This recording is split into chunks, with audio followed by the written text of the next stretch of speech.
General Barr, has the President or anyone at the White House ever asked or suggested that you open an investigation of anyone? I wouldn't. Yes or no? Could you repeat that question? I will repeat it. Yeah. Has the President or anyone at the White House ever asked or suggested that you open an investigation of anyone? Yes or no, please, sir?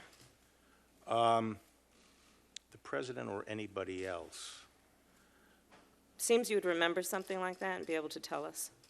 Yeah, but I'm trying to grapple with the word suggest. I mean, there have been discussions of matters out there that they have not asked me to open an investigation, but Perhaps they've suggested? I don't know. I wouldn't say suggest. Hinted? I don't know. Inferred? You don't know? Okay. In your March 24th summary, you wrote that, quote, after reviewing the special counsel's final report. But I will say that no one. Sir, I'm asking a question.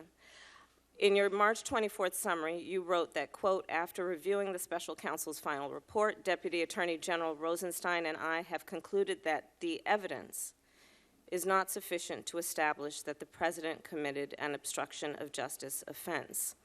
Now, the special counsel's investigation produced a great deal of evidence.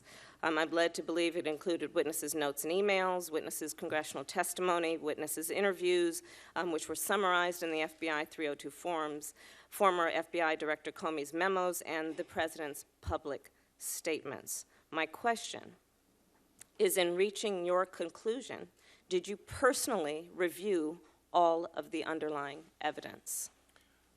No, we took and Did we accepted Mr. Rosenstein? No, we accepted the statements in the report as the factual record. We did not go underneath it to see whether or not they were accurate. We accepted it as accurate and made our. So you accepted the report as the evidence? Yes. You did not question or look at the underlying evidence that supports the conclusions in the report? No. Did Mr. Rosenstein review the evidence that underlines and supports the conclusions in the report, to your knowledge? Not to my knowledge. We accepted the statements in the report, Did and anyone the characterization of the evidence is true. Did anyone in your executive office review the evidence supporting the report? No. No. Yet you represented to the American public that the evidence was not, quote, sufficient to support an obstruction of justice offense. The evidence presented in the report. This is not a mysterious process. In the Department of Justice, we have pros memos and declination memos every day coming up, and we don't go and look at the underlying evidence. Sir, would you support the characterization of the evidence as true? As the Attorney General of the United States, you run the United States Department of Justice.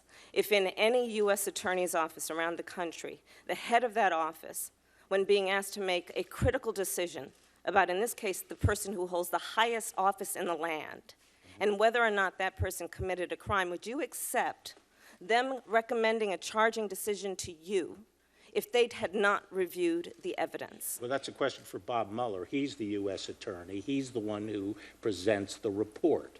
But it was you who made the charging decision, sir. You made the decision not to charge the President. No, in a pros memo and in a declination memo. You said it was your baby. What did you mean by that? It was my baby to decide whether or not to disclose it to the public. And whose decision was it? Who had the power to make the decision about whether or not the evidence was sufficient to make a determination of whether there had been an obstruction of justice? Prosecution memos go up to the supervisor. In this case, it was the Attorney General and the Deputy Attorney General who decide on the final decision.